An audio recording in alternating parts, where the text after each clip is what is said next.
Another Halloween, another pumpkin.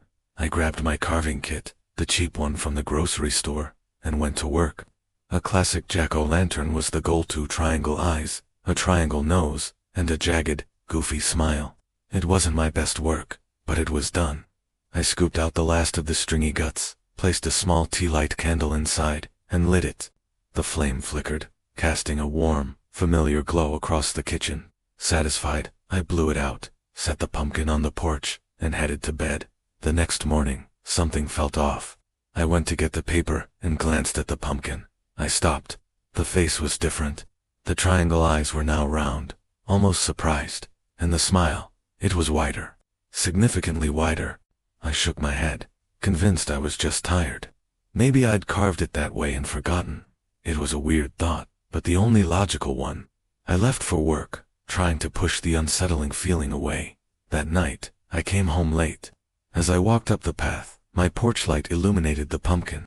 My heart jumped into my throat. The face had changed again.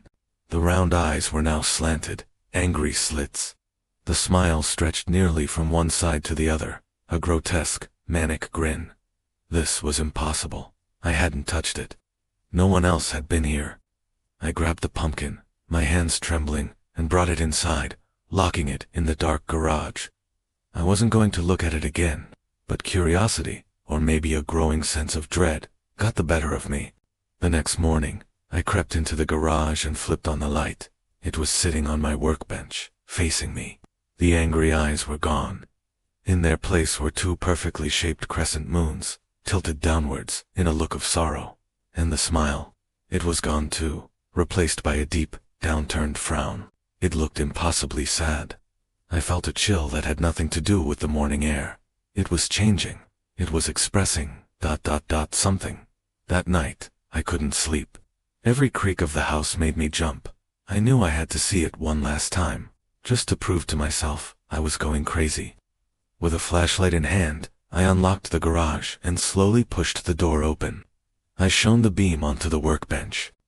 The pumpkin's face was smooth, blank, as if it had never been carved at all. A wave of relief washed over me. It was over. I was just stressed. Then, I heard a soft scraping sound behind me. I turned, shining the light towards the far corner of the garage, and I saw it.